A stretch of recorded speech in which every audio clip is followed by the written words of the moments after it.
हाय viewers, पिछले video में जो पार्ट 3 था उसमें हमने सब्जेक्ट और उसकी टाइप्स के बारे में पढ़ा था। मेरे हिसाब से जहाँ तक मैं जानता हूँ मैंने एक्सप्लेन करने की पूरी कोशिश की और ये भी कंफर्म है कि आपने ज़रूर कुछ ना कुछ सीखा होगा। जो आप जानते हैं उसमें कुछ ना कुछ ऐड ज़रूर हुआ होगा, आदमी खुद चाहे इस बात को माने या ना माने। ठीक है, आज हम उसी सीरीज़ में आगे बढ़ते हुए पार्ट 4 देखते हैं। आज करेंगे हम सेंटेंस एंड इट्स टाइप्स। ठीक है, तो आइए स्टार्ट करते हैं without wasting any more time. सबसे पहले देखते हैं सेंटेंस क्या है। ठीक है, सभी को पता होगा definition. Sentence is a meaningful arrangement of words है। तो क्या आएगा सिंपल टर्म्स में, a sentence is a meaningful arrangement. Arrangement का मतलब क्या है? व्यवस्था। ठीक है, क्या है? व्यवस्था ऑफ वर्ड्स, शब्दों की, दैट कंटेन, जिसमें क्या होना चाहिए कम से कम। ज़रूरी नहीं है कि मीनिंगफुल अरेंजमेंट होगी तो वो सेंटेंस ही बनेगा, वो फ्रेज भी तो बन सकता है। तो उसमें कम से कम क्या है? एक सब्जेक्ट होना चाहिए। What the sentence is about, subject definition ने पूछी थी कि subject is the entity in a sentence about which the writing is done. ठीक है, ठीक है। तो सेंटेंस में एक कम से कम सब्जेक्ट होना चाहिए। सब्जेक्ट क्या होता है? What the sentence is about, जिसके बारे में सेंटेंस लिखा गया है। The topic of the sentence, जो मुखिया होता है सेंटेंस में। ठीक है, और क्या होना चाहिए? अ प्रेडिकेट, कम से कम एक प्रेडिकेट हो। क्या? कि what is said about the subject. Predicate क्या होता है? सब्जेक्ट के बारे में जो कुछ कहा जाता है, verb plus other words, verb plus other words. Sentence ऐसे बनता ना, subject plus verb plus object नहीं होता दोस्तों। यहाँ पे ऑब्जेक्ट की जगह पे बहुत सारी चीज़ें हो सकती हैं। ऑब्जेक्ट की जगह पे कोई नॉन इनफाइनाइट वर्ब भी हो सकती है, कंप्लीमेंट भी हो सकता है। ठीक है, इसकी जगह पे एडवर्बियल्स भी हो सकते हैं, एडजेक्टिवल फ्रेज भी हो सकते हैं। ठीक है, ज़रूरी नहीं ऑब्जेक्ट ही हो। तो सेंटेंस की स्ट्रक्चर सिंपली एक यही होती है, सब्जेक्ट होता है, वर्ब होती है और उसमें अदर वर्ड्स होते हैं। ये अदर वर्ड्स या तो सब्जेक्ट को मॉडिफाई करते मिलेंगे या वर्ब को मॉडिफाई करते मिलेंगे या अपने आप में ऑब्जेक्ट भी हो सकते हैं। ठीक है, तो ये ज़रूरी है एक सेंटेंस में कि प्रेडिकेट, सब्जेक्ट तो ये हो गया और सब्जेक्ट को छोड़कर जो कुछ बच गया वो क्या होता है? प्रेडिकेट ही होता है। आप लोगों को शायद पता भी होगा। ठीक है, verb plus everything else that is said about subject is called a predicate. ठीक है, अब आगे बढ़ जाते हैं। सेंटेंस देखिए, सेंटेंस ये सब्जेक्ट है, ये वर्ब है, तो सेंटेंस की सिंपलेस्ट फॉर्म ये होगी। ठीक है, कम से कम एक सब्जेक्ट हो और कम से कम एक फाइनाइट वर्ब हो। क्या हो? Finite verb. फाइनाइट का मतलब क्या होता है? जिस वर्ब में, जिस वर्ब में सब्जेक्ट के अकॉर्डिंगली चेंजेस आते हैं, सब्जेक्ट के नंबर और पर्सन के अकॉर्डिंगली चेंजेस आती है। ठीक है, ये स्मोक की यहाँ पे स्पेलिंग मिस्टेक होगी, टाइपिंग मिस्टेक, तो क्या आएगा? Smoke rises. ठीक है, अब यहाँ पे मान लो कुछ प्लूरल होता, दे होता सपोज करो, तो यहाँ पे एस हट जाता तो दे राइज हो जाता। ठीक है, तो ये फाइनाइट वर्ब हुई। ठीक है, अभी ज़्यादा समय मैं इस पर नहीं करूँगा क्योंकि जब एडवांस ग्रामर करेंगे तब आपको समझाऊँगा। ठीक है, अब याद रखिए कम से कम एक सब्जेक्ट हो और एक वर्ब हो, फाइनाइट वर्ब। ठीक है, जो भी प्रेडिकेट बनाती हो। इसमें ये तो सब्जेक्ट हो गया और ये क्या बन गया? प्रेडिकेट बन गया। प्रेडिकेट सिंगल वर्ड का भी हो सकता है और मल्टीपल वर्ड्स का भी हो सकता है। ठीक है, कोई दिक्कत नहीं इसमें। आगे देखते हैं। The gates of the school are opened at 8 AM daily. तो यहाँ से यहाँ तक तो हमारा ये क्या बन गया? एक सब्जेक्ट फ्रेज बन गया। ठीक है, सब्जेक्ट फ्रेज, ये सिंगल ही काउंट होगा। ठीक है, सब्जेक्ट फ्रेज है और बाकी बच गया, क्या बच गया? प्रेडिकेट बन गया। ठीक है, तो ये एक आपको टिपिकल सी स्ट्रक्चर बता दी मैंने, जिसमें कि सब्जेक्ट फ्रेज भी हो सकता है और वर्ब के बाद क्या हो सकते हैं? एडवर्बियल्स भी हो सकते हैं। ठीक है, परंतु कम से कम एक सब्जेक्ट हो और कम से कम एक वर्ब हो तो हमारा सेंटेंस क्या हो जाता है? मीनिंगफुल हो जाता है। उसकी डेफिनेशन जो है वो कंप्लीट हो जाती है। अभी आगे बढ़ें, चलिए अभी टाइप्स देख लेते हैं भैया। Types of sentence on the basis of meaning और फंक्शन और on the basis of structure. अब ये मीनिंग और फंक्शन क्या चीज़ है भाई, स्ट्रक्चर क्या चीज़ है? अब मैं आपको एक सिंपल सा एग्जांपल लेता हूँ। आपसे मैं एक वर्ड के बारे में पूछता हूँ कि होम क्या चीज़ है भैया, आप बोलोगे नाउन है।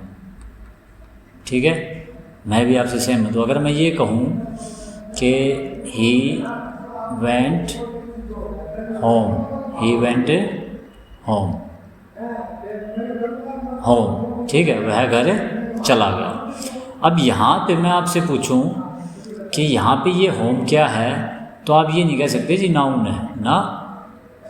यहाँ पे हमें वेयर का आंसर मिल रहा है, ही वेंट वेयर होम, तो यहाँ पे एक एडवर्ब के फंक्शन में है। अब आ गया समझ में, मतलब किसी चीज़ की लिटरल डेफिनेशन कुछ है, लिटरल, लिटरल का मतलब जो डिक्शनरी में मिलेगी, उसका फंक्शन क्या है किसी सेंटेंस में, उसको हम बोलते हैं फंक्शनल मीनिंग, ठीक है। और फंक्शनल मीनिंग यहाँ पे एडवर्ब का है और यहाँ पे क्या है, लिटरल नाउन का है। तो on the basis of meaning, meaning या फंक्शन, वो क्या फंक्शन करते हैं, ठीक है।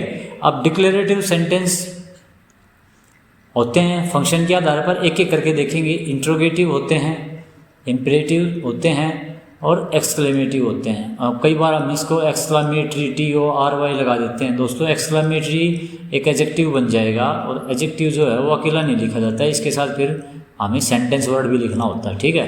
अगर मैं सेंटेंस वर्ड नहीं लिख रहा हूँ यहाँ पे, तो किससे काम चलाना पड़ेगा, एक्सक्लेमेटिव से, क्योंकि ये क्या है, नाउन की फॉर्म में यूज हो रखा है, ठीक है, क्लियर है। अब यहाँ पे स्ट्रक्चर के आधार पर का मतलब है बनावट के आधार पर। स्ट्रक्चर का मतलब बनावट, बनावट कैसी है, सेंटेंस दिखने में कैसा है, ठीक है, वो बनावट के आधार पर होगा। सिंपल है, कंपाउंड है, कॉम्प्लेक्स है, मिक्स्ड है। मिक्स्ड को हम कंपाउंड एंड कॉम्प्लेक्स भी बोल सकते हैं। अब देखते हैं एक एक करके कि ये क्या चीज़ें हैं, ठीक है। On the basis of meaning and function, ठीक है, इसके आधार पर डिक्लेरेटिव, सबसे पहला टाइप क्या था, डिक्लेरेटिव था।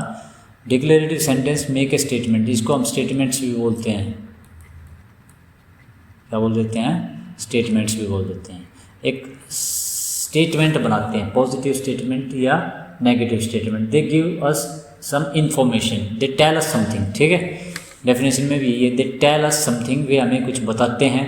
दे गिव अस इंफॉर्मेशन, हमें कुछ जानकारी देते हैं। And they normally and with a full stop, या जिसको हम पीरियड बोलते हैं, ठीक है, उससे ही ये समाप्त हो जाते हैं। द यूजुअल, जो सामान्य जो है, वर्ड ऑर्डर, वर्ड ऑर्डर का मतलब शब्दों का जो क्रम होता है for the declarative sentences, subject आएगा पहले, उसके बाद आपकी क्या आती है, वर्ब आती है, ये ऑर्डर होता है, ठीक है। इसको याद रखना, ये इंपॉर्टेंट चीज़ है डिक्लेरेटिव में। Declarative sentences can be positive और नेगेटिव, ये पॉजिटिव भी हो सकते हैं और नेगेटिव भी हो सकते हैं। जैसे आई like coffee, I don't like coffee, I watch TV last night, I did not watch TV last night. तो ये पॉजिटिव स्टेटमेंट भी हो सकती हैं और नेगेटिव स्टेटमेंट भी हो सकती हैं। समझ में आ गया, मेरे हिसाब से आ गया हुआ है, तो एक तरह से सिंपल सेंटेंस की बात है। दूसरा देख लेते हैं, इंट्रोगेटिव्स। इंट्रोगेटिव क्या होते हैं, सेंटेंस आस्क्ड ए क्वेश्चन, एक प्रश्न पूछते हैं, प्रश्न पूछने का काम करते हैं ये। दे आस्क अस समथिंग, वे ये हमसे किसी चीज़ के बारे में, दे वांट इन्फॉर्मेशन, ये कोई जानकारी चाहते हैं। And they always and with A question mark, किससे एंड होते हैं कि क्वेश्चन मार्क से एंड होते हैं। द यूजुअल, जो सामान्य वर्ड ऑर्डर होता है इंट्रोगेटिव सेंटेंस का, वो क्या होता है, ये मैंने देखो पैरेंथेसिस में डाला हुआ है।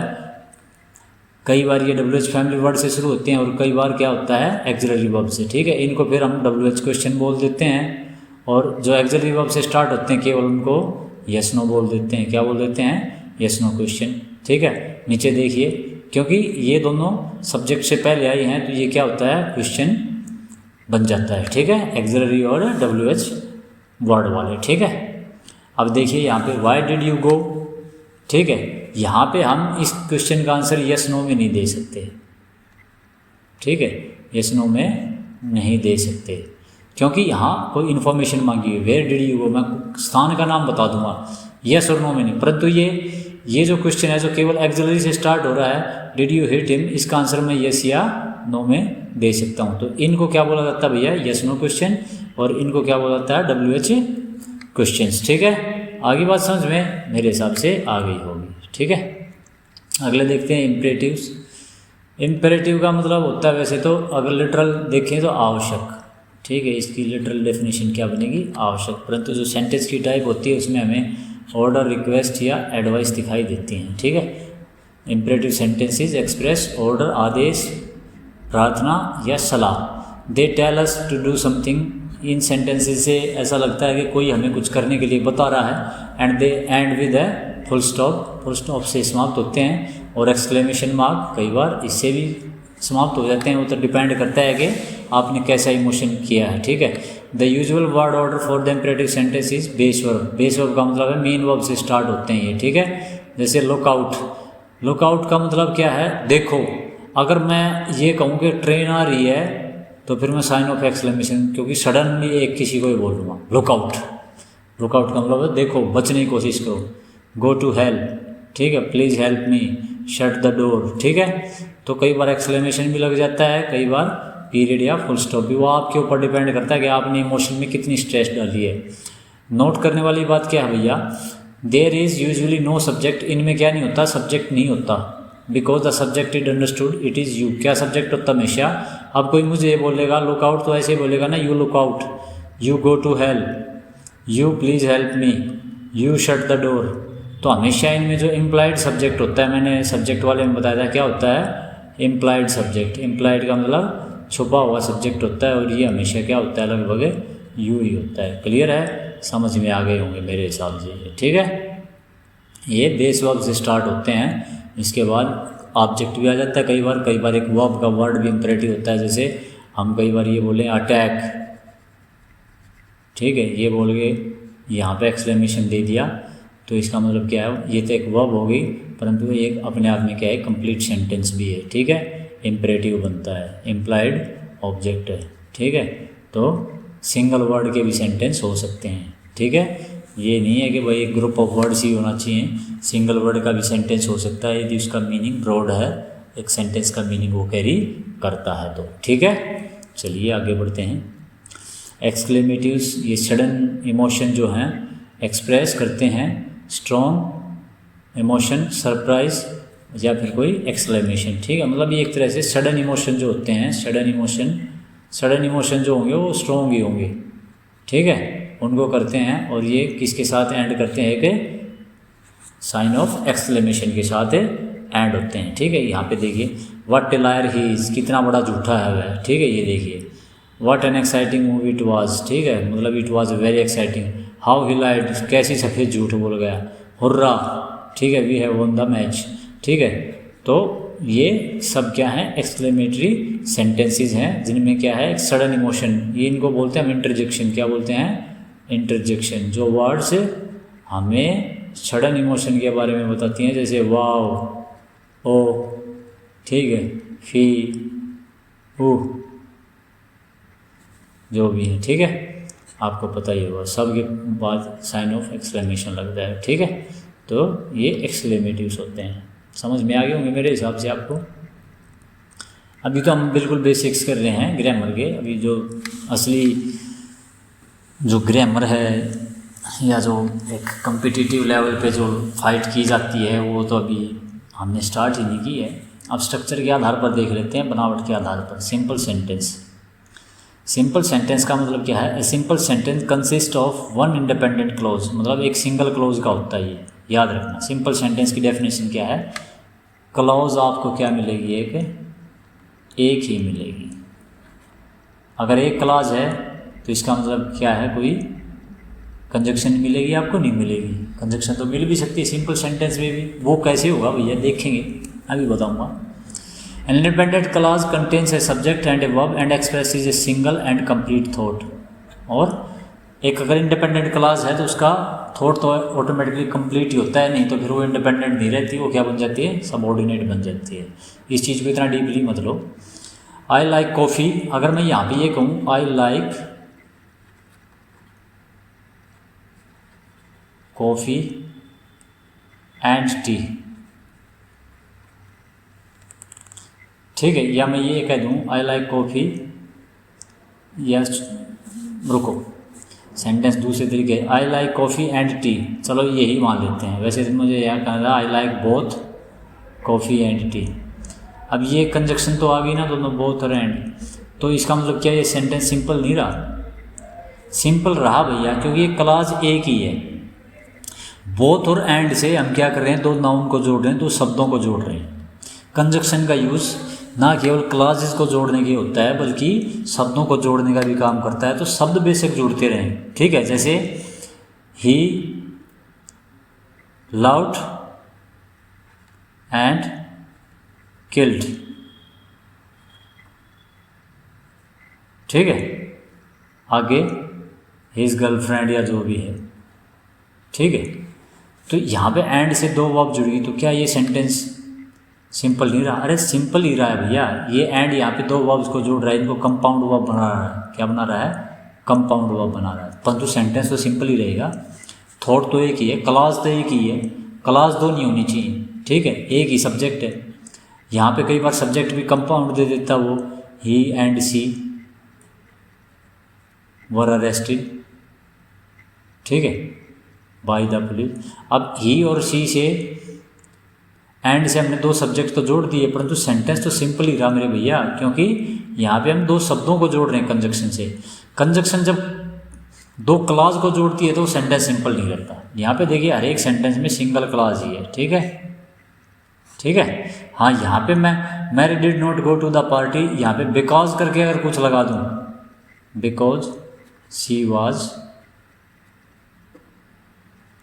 वॉज अनवेल, अगर मैंने ये कर दिया शी वॉज अनवेल बिकॉज लगा के यहाँ पे, तो अब ये सिंपल सेंटेंस नहीं रहा, क्योंकि इस कंजक्शन से मैंने एक क्लास ये होगी एक क्लास ये होगी, इन दोनों को जोड़ दिया। आ गया हुआ समझ में? जब तक कंजक्शन क्लास नहीं जोड़ती तब तक सिंगल क्लास का सेंटेंस सिंपल सेंटेंस ही रहता है, ठीक है, याद रखिए। कंपाउंड सेंटेंस क्या होता है भैया? कंपाउंड का मतलब है कंपाउंड सेंटेंस इज टू और मोर इंडिपेंडेंट क्लॉजेज, जिसमें कम से कम दो कोऑर्डिनेट या इंडिपेंडेंट क्लॉज हो, जो कि किसे एक कोऑर्डिनेट कंजक्शन, इलेटिव कंजक्शन या फिर सेमी कॉलन से। इलेटिव कंजक्शन मतलब जो बोथ एंड और ये वाली थी, जोड़े वाली जो पेयर में थी, ठीक है, नीदर नोर ईदर नो और, ठीक है, नीदर नोर, ठीक है, ईदर और, इनसे जो जुड़ती हैं, ठीक है, वो भी क्या होती है? कोऑर्डिनेट क्लॉज ही होती हैं वो, ठीक है। Each of these clauses good form में सेंटेंस अलोन, ये अपने आप में जो इंडिपेंडेंट क्लॉज होती है वो एक सिंपल सेंटेंस होती है, ये हम पहले भी पढ़ चुके हैं, ठीक है, पीछे बताया था। तो कंपाउंड सेंटेंस में क्या होना चाहिए? कम से कम दो कौन सी क्लॉज होनी चाहिए? इंडिपेंडेंट या कोऑर्डिनेट क्लॉज। कौन सी होनी चाहिए? कोऑर्डिनेट क्लॉज, ठीक है, कम से कम। और तीसरी भी जोड़ रहे हो तो वो भी कोऑर्डिनेट ही जोड़नी चाहिए, कहीं सबऑर्डिनेट जोड़ दो तो फिर सेंटेंस की स्ट्रक्चर चेंज हो जाती है, ठीक है। तो ध्यान देने वाली बात क्या है, जब मैं आपको क्लॉज करा रहा था तब भी मैंने आपको बताया था कि जब हम कोऑर्डिनेट कंजक्शन का यूज़ करते हैं तो उससे पहले हम कॉमे का यूज़ करते हैं, ठीक है। और अगर कोऑर्डिनेट जैसे इस सेंटेंस में देखिए, I like coffee and Mary likes tea, ये भी इंडिपेंडेंट सेंटेंस है, ये भी इंडिपेंडेंट सेंटेंस है, कोऑर्डिनेट कंजक्शन बीच में आ गई तो ये भी कोऑर्डिनेट क्लॉज बन गई और ये भी कोऑर्डिनेट क्लॉज बन गई। कोऑर्डिनेट का मतलब इंडिपेंडेंट क्लॉज। ये तो ये कौन सा सेंटेंस हो गया? कंपाउंड सेंटेंस बन गया भैया। कौन सा बन गया? कंपाउंड सेंटेंस, ठीक है। नेक्स्ट देखिए, Mary went to work but John went to the party. यहाँ पे देखिए बट जो है कौन सी कंजक्शन है? कोऑर्डिनेट कंजक्शन है, ठीक है। Went to the party, our car broke down we came last. अब ये जो लास्ट सेंटेंस है, आवर कार ब्रोक डाउन, ठीक है, मेरा जो पेन है वो हैंग हो चल पड़ा। आवर कार ब्रोक डाउन, हमारी कार जो थी वो ख़राब हो गई। वी केम लास्ट, यहाँ पे सेमी कोलन का मतलब भी कोऑर्डिनेट कंजक्शन क्या है? Our car broke down and, यहाँ पे इसका मीनिंग क्या है? एंड। कई बार इम्प्लाइड भी कंजक्शन होती है, जरूरी नहीं है हम कंजक्शन को अपेरेंटली लिखें, इम्प्लाइड भी होती है। जब आप कंजक्शन को, कोऑर्डिनेट कंजक्शन को छिपाते हो तो आपको क्या लगाना पड़ता है? सेमी कोलन लगाना पड़ता है, याद रखना। तो ये भी कोऑर्डिनेट क्लॉज, ये भी कोऑर्डिनेट क्लॉज, और जो सेंटेंस है वो क्या बन जाएगा? कंपाउंड बन जाएगा। क्या बन जाएगा? कंपाउंड। तो कंपाउंड सेंटेंस की डेफिनेशन में क्या हुआ? कम से कम दो कोऑर्डिनेट क्लॉज किसी कोऑर्डिनेट कंजक्शन से या रिलेटिव कंजक्शन से या सेमी कोलन से जुड़ी हुई होनी चाहिए। They are 7 coordinating conjunctions. कौन सी है? 7। And, but, or, nor, for, yet and so. इनको आप फैन बॉय से याद रख सकते हो। किसे याद रख सकते हो? फैन बॉय से। क्या रख सकते हो? फैन बॉय से याद रख सकते हो, ठीक है। इन शब्दों से आप याद रख सकते हैं, फॉर, एंड, नोर, बट, और, येट, सो। इनसे जो दो क्लॉज जुड़ेंगी वो कोऑर्डिनेट क्लॉज होंगी और वो सेंटेंस क्या बनेगा, कंपाउंड सेंटेंस बनेगा। कॉम्प्लेक्स सेंटेंस देख लीजिए, मैं आपको मोटा मोटा ही बता देता हूँ। ये जो सारी हैं कॉम्प्लेक्स सेंटेंस में कम से कम एक जो हमारे पास इंडिपेंडेंट हो, इंडिपेंडेंट क्लॉज हो, और उसके साथ कम से कम एक सबऑर्डिनेट क्लॉज, क्या हो, सबऑर्डिनेट क्लॉज। ठीक है, एक इंडिपेंडेंट क्लॉज, एक सबऑर्डिनेट क्लॉज, ये बनेगा कॉम्प्लेक्स सेंटेंस। कम से कम नहीं, बस एक ही होनी चाहिए। क्या होनी चाहिए, एक सबऑर्डिनेट और एक इंडिपेंडेंट। अगर कुछ और हो गया तो मामला खुदर मुदर हो जाएगा, फिर वो सेंटेंस और ही तरह का बनेगा। ठीक है, वो हम समझेंगे आगे। जैसे यहाँ पे देखिए, वी मिस्ड आवर प्लेन, हमने अपना प्लेन मिस कर दिया, बिकॉज ये सबऑर्डिनेट कंजक्शन आ गई, वी वर लेट। सबऑर्डिनेट का मतलब क्या है कि ये जो क्लॉज है, ये वाली, ये क्लॉज अपने मीनिंग के लिए किस पे डिपेंड करती है, इसके ऊपर करती है, नहीं करती है इसका मतलब नहीं है। बीच में सबऑर्डिनेट कंजक्शन आ गई तो इसका मतलब हमें ये मानना कि इसके ऊपर डिपेंड करती है। ये इंडिपेंडेंट क्लॉज है, ये सबऑर्डिनेट क्लॉज हो गई। ठीक है, बिकॉज से स्टार्ट होकर लेट तक। ठीक है, तो ये कौन सा बन गया, कॉम्प्लेक्स सेंटेंस, जिसमें एक कोऑर्डिनेट क्लॉज या इंडिपेंडेंट क्लॉज हो और एक डिपेंडेंट क्लॉज हो। ऐसे ही दूसरे सेंटेंस में, आवर डॉग्स बार्क, हमारे कुत्ते जो है वो भौंकते हैं, when she hears a noise, तो ये सबऑर्डिनेट क्लॉज हो गई। ठीक है, डिपेंडेंट क्लॉज हो गई और ये इंडिपेंडेंट क्लॉज हो गई। ठीक है, सबऑर्डिनेट कंजक्शन और उसके बाद जो वर्ड आते हैं वो मिला के क्या बनाते हैं, सबऑर्डिनेट क्लॉज। ठीक है, ये दो सेंटेंस आप देख लीजिए, समझ में आ जाएंगे। ये कुछ सबऑर्डिनेट कंजक्शन है, ध्यान रखिए इनका। ठीक है, और इनके अलावा जो 5 हमारे क्या होते हैं, रिलेटिव प्रोनाउंस होते हैं। क्या होते हैं, ये भी तो कंजक्शन का काम करते हैं, रिलेटिव प्रोनाउंस, इनका भी ध्यान रखना। ठीक है, ये हमने क्लॉजेज में पढ़ लिया था। ठीक है, नेक्स्ट जो हमारे मिक्स्ड या कंपाउंड कॉम्प्लेक्स सेंटेंस भी बोलते हैं इनको, मिक्स सेंटेंस या कंपाउंड कॉम्प्लेक्स सेंटेंस। इसमें क्या होता है, compound complex sentence consist of at least 2 independent clause. इसमें क्या होनी चाहिए, कम से कम 2 तो इंडिपेंडेंट क्लॉज हों। कितनी, 2, और एक या एक से ज़्यादा, फिर ये चाहे 300 हो जाएं, सबऑर्डिनेट चाहे कितनी भी हो उसमें, या डिपेंडेंट क्लॉज कितनी भी हो, कोई फर्क नहीं पड़ता, परंतु कम से कम 2 इंडिपेंडेंट क्लॉज चाहिए उसमें। ठीक है, 2 इंडिपेंडेंट का मतलब कम से कम एक कोऑर्डिनेट कंजक्शन से जुड़ी हुई हो, 2 क्लॉज कोऑर्डिनेट कंजक्शन से जुड़ी हुई हो, उसके बाद सबऑर्डिनेट लगा के कितनी भी जोड़ दो। John did not come, John नहीं आया, बिकॉज ही वाज इल, क्योंकि वह बीमार था। देखो ये इंडिपेंडेंट होगी यहाँ से यहाँ तक, ये बिकॉज सबऑर्डिनेट आ गई कंजक्शन, तो यहाँ से लेकर और यहाँ तक क्या हो गया, सबऑर्डिनेट क्लॉज होगी, सबऑर्डिनेट होगी, डिपेंडेंट होगी। अब फिर सो आ गया कोऑर्डिनेट कंजक्शन, तो ये फिर क्या होगी, इंडिपेंडेंट क्लॉज होगी। क्लियर हो गया, मेरे हिसाब से समझ में आ गया होगा। We left in a hurry after, अब आफ्टर सबऑर्डिनेट कंजक्शन आ गई, ये यहाँ से यहाँ तक सबऑर्डिनेट क्लॉज हो गई, ये आपकी यहाँ से और यहाँ तक जो है, स्टार्ट से लेकर और यहाँ तक ये कोऑर्डिनेट क्लॉज हो गई, मतलब जो आपकी इंडिपेंडेंट क्लॉज है। ठीक है, और बट फिर वही आ गई कोऑर्डिनेट कंजक्शन, तो इसके बाद वाली जो है ये इंडिपेंडेंट क्लॉज हो गई। क्लियर है, तो ये जो मिक्स सेंटेंस है उसमें कम से कम 2 कोऑर्डिनेट कंजक्शन, 2 कोऑर्डिनेट क्लॉज हो, 2 इंडिपेंडेंट क्लॉज हो और एक या एक से अधिक सबऑर्डिनेट क्लॉज हो, उसको मिक्स्ड बोलते हैं या कंपाउंड कॉम्प्लेक्स सेंटेंस बोलते हैं। तो व्यूअर्स, मेरे हिसाब से जितना मैं जानता था वैसे एक्सप्लेन कर पाया। अगर आपको वीडियो इन्फॉर्मेटिव लगा या आपको कुछ सीखने को मिला तो प्लीज़ सब्सक्राइब कीजिए, शेयर कीजिए और बेल आइकन को प्रेस कीजिए, ताकि मैं थोड़ा इंकरेज हो जाऊं और आपके लिए ऐसे ही नई नई वीडियो लेके